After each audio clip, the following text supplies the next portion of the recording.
Hi guys, Mr. Lee's doing the National 5 Mathematics paper from 2019. This is the paper 2 and I'm going to continue this with question 5.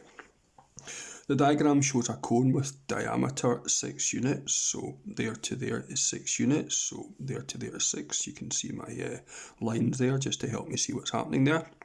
And it's got a height of 8 units. Okay, so you have this cone sat within the x and y axis, with the sides just touching the x and y axis. That's where the word tangent is used. And A is the point of contact between the x-axis, and B is directly above the base. Okay, write down the coordinates of A and B. Well, with this having a diameter of 6 units, from there to there has to be 3 units. So A lies on the x-axis, so A has to be 3, 0, 0. Okay, no y component, no z component, it's 3, 0, 0. And the coordinates of B, so how would you get from the origin to B? You would go 3 along, you would go 3 up the y, and you would go 8 up the z. So B is 3, 3, 8. Question 5. Question 6. Solve the equation 3x squared plus 9x take 2 equals 0 and give your answer to 1 decimal place. Okay, now this is an absolutely obvious one where you have to use the quadratic formula. And again, as I've said before, always look back at your formula sheet so that you don't forget it or do something silly along those lines. So the roots of ax squared plus bx plus c equals 0. In other words, the solutions to that being set equal to 0 are, and there you see the hopefully very familiar quadratic formula. So there it is there, written a little bit bigger. So A is the number in front of x squared, so it's 3. B is the number in front of x, so it's 9. And C is the number at the end without x squared or x at the end of it, which is minus 2.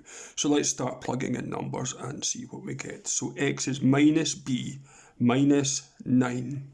Plus or minus the square root of b squared, 9 squared. Take away 4 times a, which is 3, times c, which is minus 2. Now a lot of this you can do in your head. 9 squared is 81, take away 4 times 3 is 12, times minus 2 is minus 24. So it's 81 plus 24. You might want to use a calculator here. I would always use a calculator even to do some of the simplest sums. 81 plus 24 gives you 105. So x is minus 9 plus or minus the square root of 105 over 6. Okay, so we're now going to split this up into two different sums. So it's minus 9 plus the root of 105 over 6, and minus 9 take away the root of 105 over 6 to give us your two answers. So let's just do the first one. So minus 9 plus the root of 105 over 6. Minus 9 plus the root of 105.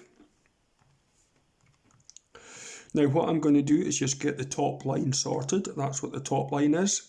Divide that by 6 and you get 0.207825,277. You can see that there.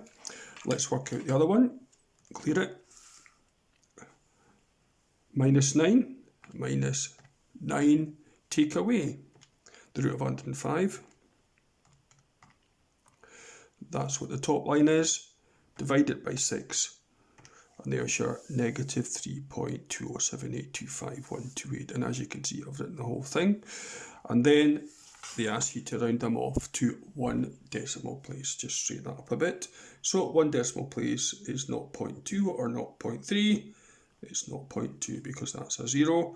This is 3.2 or 3.3. No, that can't change it, so it's negative 3.2 if I round these off to 1 decimal place.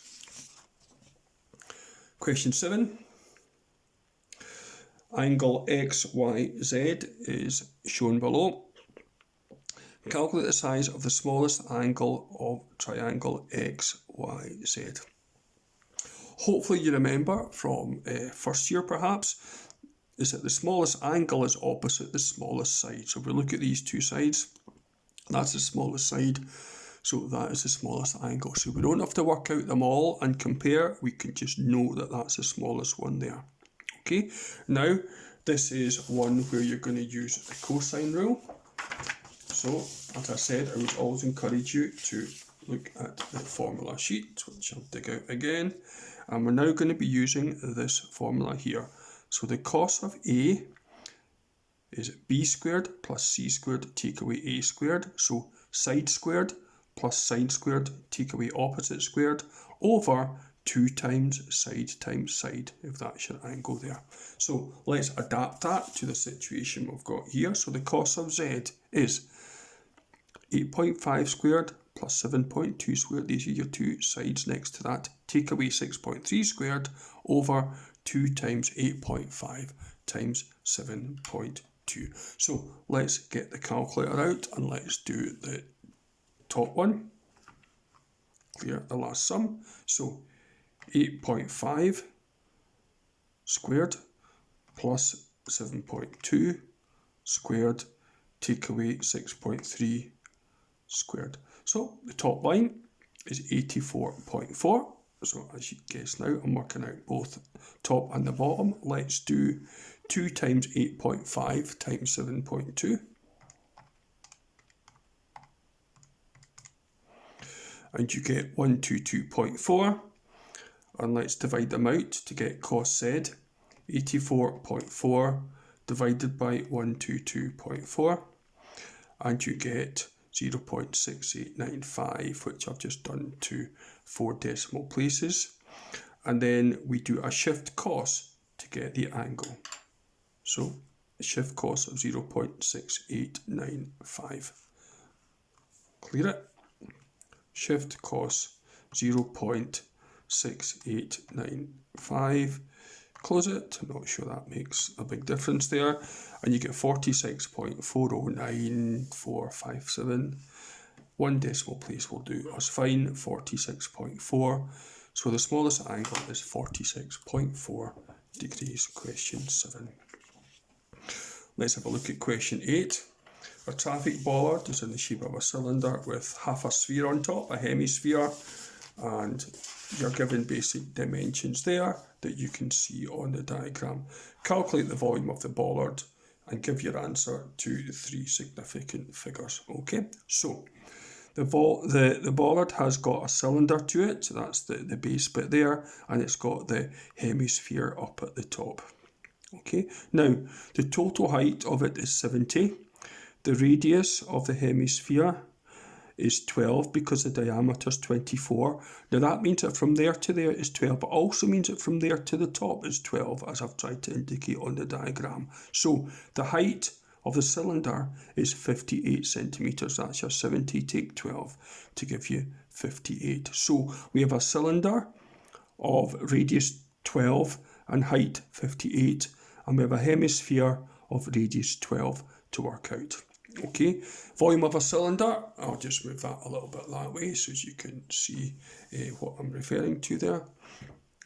So the volume of a cylinder is pi r squared h. Now you have to remember that one, I'm afraid, so that's one that you have to remember before you go in. The volume of a sphere is 4/3 times pi r cubed.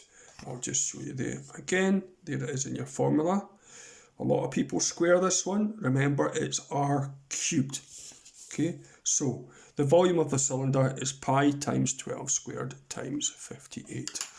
Okay, and if you're using a Casio, the pi button is down here. So shift pi times r squared times 58. So 26238.58184, and you can see that I've rounded it off to 1 decimal place, 26238.6. Okay, and let's work out the hemisphere. Hopefully I'll just move that there so you can all see it. There we go. Right, so 4/3. I'm going to do this in a big bracket. 4/3 times pi times 12, and we're cubing it this time. Close my bracket, and then divide your answer by 2. And then we have it there, 3619. 0.114, hopefully you can see that. I've rounded it off to one decimal place, 3619.1. Okay, add them both together using the calculator, which I'll spare you. I'll just center that a little bit better there. So add them both together now and you get 29857.7. And we wanted two 3 significant figures. So there's your first, there's your second, there's your third. That 5 turns that into a 9. So it's 29900 centimetres cubed, and that's two 3 significant figures.